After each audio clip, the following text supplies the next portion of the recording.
We're here on a beautiful April Saturday morning, ready for the football to start. The clouds are coming, it's that wintry feel, but there's just one thing missing. Football. Hi, Steve Lay here, Lay2 Real Estate Bayswater. We're doing an interview today with Rob Wittkowski, the president of the Bayswater Junior Football Club. Well, welcome, Rob. Thanks, Steve. Rob, just in terms of the footy club, just to let people know if they're not quite sure what the Bayswater Junior Footy Club is about. Yep. Can you tell us a bit about teams, how many teams you've got, the age groups? Sure.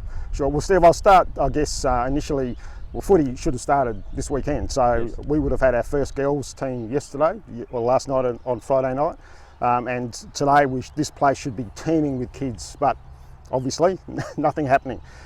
We've got Auskick through to pre-primary years 1s, 2s in our Auskick group on a Sunday morning. Generally about 100 kids on average in that. Yes. And that's been a really successful program for us. We've been here at Upper Hillcrest for the Auskick program for about 4 years now. So Upper Hillcrest is on Coode Street, Bayswater, for those that don't know. Indeed. It's the top where the Bayswater Morley Cricket Club is. It's on the upper level of that. Absolutely. And from our modifieds years 3s through to year 6s, and our junior or youth as they call it, 7s, 8s, 9s and 10s. So we've almost got the full gamut. The only team we're really missing is that 11 to 12 age group, which is a combined competition, but we certainly aspire to be fielding that one next year. That'll come, obviously. Well, we hope. An influx or the ages as they get older. Yeah, we hope. In terms of, you've been here now at the Hillcrest Upper Reserve for... This is our second year, and you came from Horton Park. Horton Park on the other side of Bayswater. What made you move here? Location, effectively. Yes. I mean, certainly the facilities aren't great, and we can talk a bit about that later. Yes. But in terms of being the Bayswater Football Club, I guess a bit of history. Over the last sort of 20, 25 years, we were known as the Bayswater Morley Football Club. Right. And from there, we were part of the Bayswater Morley Youth Club, which is housed at Horton. So we were part of that, that community for 20 odd years. We didn't have a strong association. It was basically softball, senior footy and gridiron for a period of time, so no real connection. So was there much growth in the club in terms of juniors? So what's happened since you've come here? Look, I guess as an example, we were sort of looking at this move back in 2017. Yes. And that's when I sort of took over as president, and we were only up fielding teams up to year 6 right, at that stage. So we had, I think in our youth or mods youth program, we had 80 kids. Right. We are now at 100. Well, last year we had 186 kids. Right. So from that move back to Hillcrest, because we were originally here, this is our sort of historic home, our sort of our cultural home. We're central Bayswater. We're effectively in the centre of town, and that's where we want to be. We want to be front and centre. We want to be a community club. We didn't feel like we could actually achieve that out at Horton. Yeah. So I mean, still Bayswater effectively, but right on that Bassendean border, and really somewhere where we couldn't feel like we were going to grow. And I guess history shows quite clearly, given that we've been here now for a couple of years. We've actually doubled our growth. Yeah, I got involved with the club last year at invitation to sponsor the club, and it unfortunately has been interrupted this year because with the COVID. But just on that, if you're a business, I think times are tough, but it won't always be like that. If you're looking for a really good cause, good sporting group local to sponsor, Bayswater Junior Football Club, and the bowling club, but yeah, of course, Bayswater Junior Footy Club. So yeah, just a bit of a plug for the any sponsors that want to get involved. Absolutely. Okay, so just with the COVID, I mean, how has that really affected the morale of the kids or the parents? I mean, what's any feedback there? Oh, look, yeah, absolutely. It's been tough. I mean, there's no doubt that we had a really strong build-up. We had our academy program happening sort of February, March, and that was a 6-week program. Yes. That was interrupted, so we couldn't finish the last 2 weeks, given I guess the circumstances that are now upon us. And we were certainly, we had stronger numbers from last year. We're at 120 strong, and that was more of a community activity, I suppose, or program. So what we wanted to do was open that up for everybody across the community and other footy clubs. So we had a number of kids from other clubs down just to be part of a program. Yes. Nothing more than that. Having a bit of fun and try and provide that camaraderie within our club to other clubs, and sort of extending that, I guess, that olive branch and that friendship. Yeah, that's a great community gesture as well. Get them involved. Yeah, and that's exactly what I want to achieve. So, effectively, we were really excited about this year. First time we were going to field 2 girls teams. As I said, they were to start last night, and we've got nothing.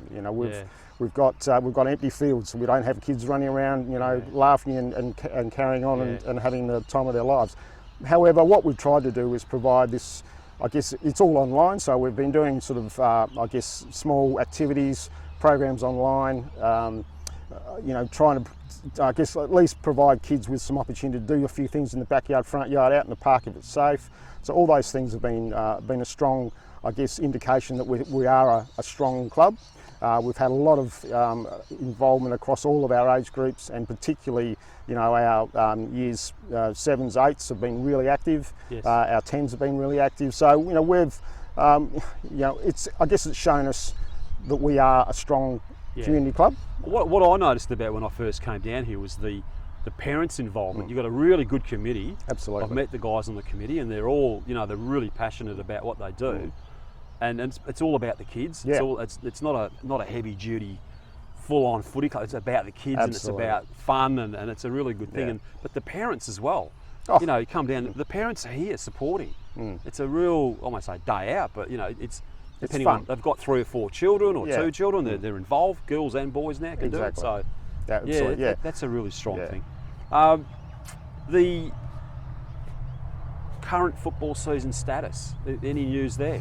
Well, I guess we actually received some communique last night via the AFL, and everything sort of trickles down to grassroots. So at this stage, they're AFL particularly looking to make some sort of decision on the 11th of May on what the season might look like, whether it'll start off. I suspect there'll be some, sort of high level AFL football being played at some point in the next 4 to 6 weeks, perhaps. From our point of view, the 30th of May was kind of the critical date where they were going to make some sort of decision. Yes. Having some discussions with the Western Australian Footy Commission, they're looking. I mean, again, this is all speculation because no one really knows. They think that perhaps that decision might be pushed out to mid-June, and maybe there'll be a condensed season sort of later July, August. I reckon the kids would be champing at the bit to get out. I know. I've got By that time. I've got 2 kids, and Max, he's been playing since Auskick, and Stella, this is her first year of footy, so she was pretty keen to get out there and have a run around. So that's been stifled a bit, a lot, obviously. But I know from Max's point of view, he's just absolutely red hot, ready to go. Having put on a bit of weight though, so he's keen to drop a few kilos. I've got down here initiatives for the season that were in play or were going to be in play.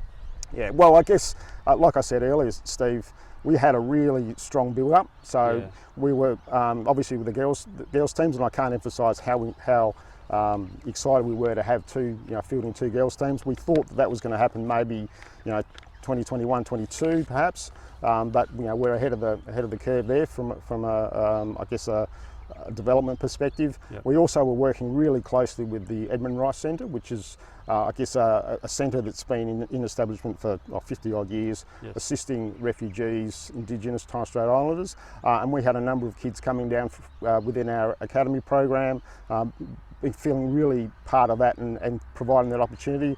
Myself and Guy and Robinson, one of the committee members, are really one of our sort of key drivers. We met the families prior to the academy season starting, and we were again really excited about this opportunity to work with them. We were going to be involved in some of their programs, do a few scratch matches prior to the season starting, and also being part of a couple of their carnivals as well. So again, was trying to emphasise our opportunity to provide that community outlet.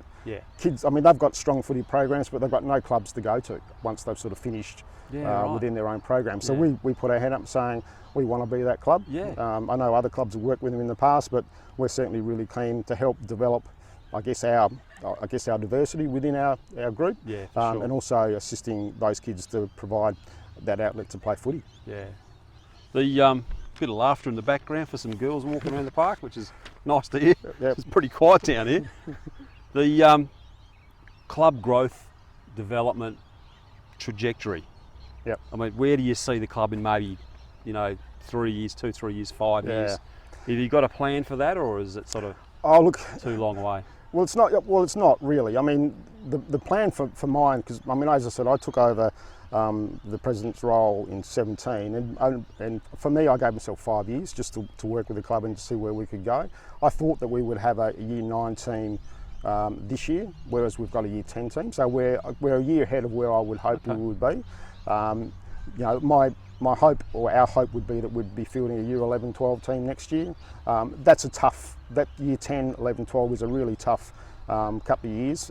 Kids are, obviously, boys and girls are developing, they're maturing, all that. Distracted. Oh, so many distractions, Steve, as we all had them back in our youth. So that's a tough time, but we've still got strong numbers. We had our year 9s, which is our year 10s this year, they won the premiership last year. Yeah, I was going to ask you about that. Yeah. So how many teams played in the final? Was it just one? No, we team? had 2 teams in the finals. Okay. So we had in fact, all of our teams that were eligible to play finals, so that's years 7, 8, 9s and upwards. Wow, that's great. We had all of our 4 grades or 3 grades in finals. Yep. And in the grand final we had a year 7s and a year 9s. Right. Year 7s runner up. They were probably the best club all year, but just pipped at the post, and that happens. And the kids, accepted that well, and I mean, they were, it's just footy, and it is footy. Only one winner. Well, that's right. At the end of the year. And our year 9s, who had a fairly tough year the year before, absolutely had a standout year last year, and took out the flag in the blue division. So yeah, really encouraging. But from a growth trajectory, we I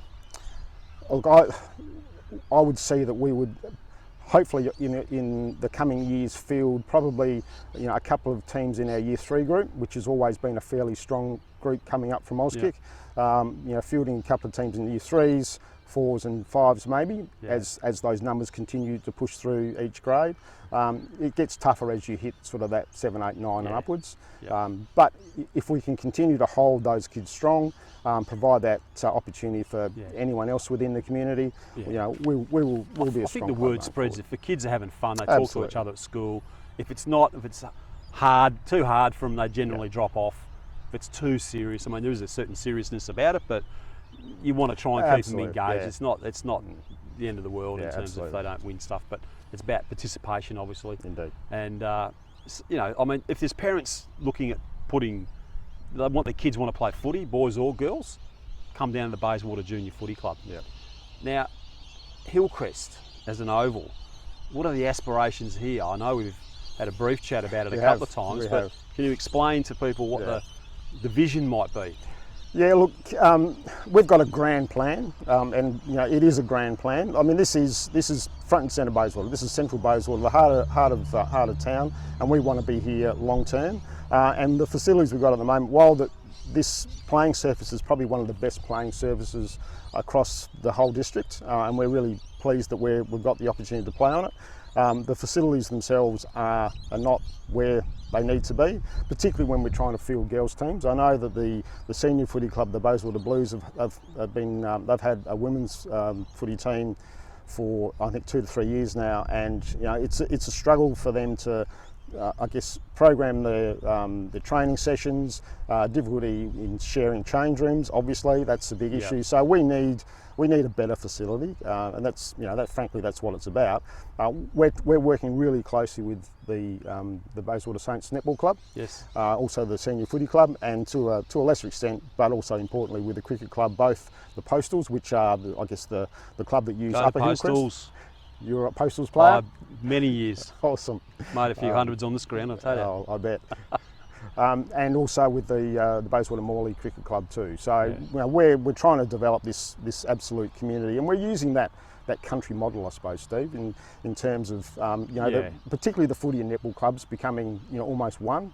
We're our own individual identities, but importantly, we want to make sure that there is that social link between both footy and netball. I mean, they're the 2 traditional sports, and me from a country background, and a number of people across both committees are also from that country sort of background and understand the importance of that sport and that connection. Yes. And we've got a big link between both the the netball and the footy.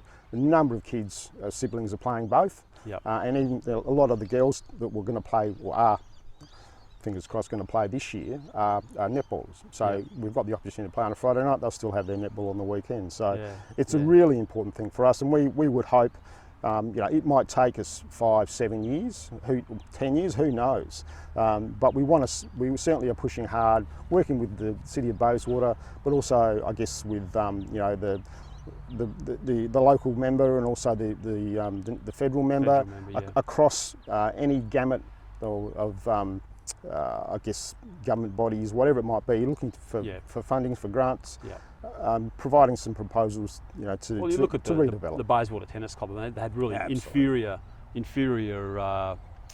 facilities there for years. That building was so old. Well, I think it was plonked there in the 50s or 60s or something, maybe earlier. But they put up with it, that's a magnificent building. Absolutely. Credit to the council, City of Bayswater, and the federal government put a fair bit of money into it. But it doesn't look out of place now. It looks like it's been there, even though it's brand new. It looks great. It does, yeah. And I think Hillcrest. How many people? Just talking about the Bayswater Cricket Club and the other cricket club here, and the netball and the foot. How many people do you think that encompasses in terms of playing, and then you've got the parents and all the people around it? What sort of numbers are we talking? We'd be talking 700. Yeah. We've players or talk about. Oh no, I guess we're looking at the community itself. So I look at it from that perspective. From a playing perspective, I think netball are sort of pushing a couple of hundred. Where it's last year we were at sort of 280, 290. Yes. And plus the cricket and the like. I know that they're different seasons, but what we're wanting to do is also provide this community hub, I suppose. So it's not simply just about sport. While that's important for kids as an outlet, we also really want that opportunity to provide a link with the community itself. So if there's opportunity for other groups, to be part of that, we want that to be the case. So, City of Bayswater councillors, the Mayor, Dan, great idea down here. I'm 100% behind it. I think this has got a huge potential here. If everybody gets on the same page and actually works together, you might be able to get this brought forward a little bit quicker. I know it's a longer term view, but it's perfect. It is centrally located. It's absolutely ideal for something like this, and I think, and it can only grow bigger. And it's something this is something for the future as well. It's not just for the people now, but going forward 10, 15, 20, 30, 40 years, it's going to be here, and it's a great use of a facility that's really, I think, underutilised, and maybe bringing a lot of these groups together into one. You get bigger bang for your buck. You get more people in the one spot using it. I think as a ratepayer, you'd have to like that. And I guess as an example, at the moment, not at this point in time, but certainly previous to COVID-19, there's a fitness group that uses the facility during the week and on weekends, and really, I don't go there. It's not a. Nor do I. It's for women only. Oh, okay. Well, that's why. But so there's users that need space, and and talking to a number of community groups around the City of Bayswater, they're screaming for an opportunity to have that space. And if we can develop and build something that caters long term, because we're not looking for something that's going to. We don't want a quick fix. There's no point in that. We want something that's going to be here for 30, 40, 50 years. But you can absorb. There's other smaller clubs around that are struggling at some point in the next 5, 10 years. Having something like this allows you to be absorbed. Absolutely. Come into something that's already set up. And you've got your secondary grounds, tertiary grounds, whatever it is, to go and play your games at, but you've got a central hub that's it. for the clubs to actually be in. Absolutely. I think it's a great vision.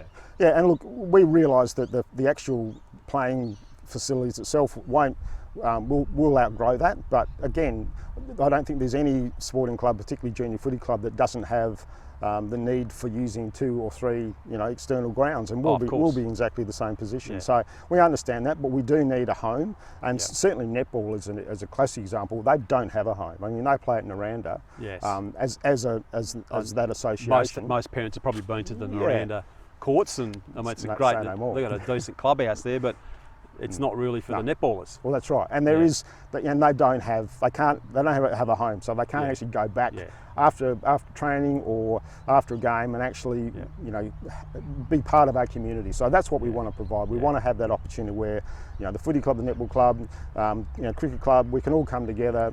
Social events. It just becomes this community hub for us and a home. I think it's a great vision, Rob. Yeah.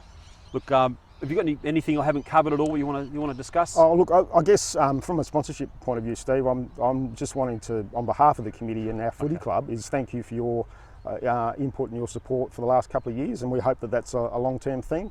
I know that this year we've been really sort of active in that sponsorship space, and we've had Charlie's come back on board, looking after our girls group, a number of other I guess local businesses and community groups becoming part of our Bayswater Junior Football Club community. So that's really important. So from our perspective, that support is absolutely paramount and very much appreciated. So thanks, Steve. Well, thank you very much, Rob Wittkowski, President of the Bayswater Junior Footy Club, for coming along and doing this interview. I'm Steve Lay from Bayswater Lay2 Real Estate Bayswater. Thank you, Rob, and ciao for now.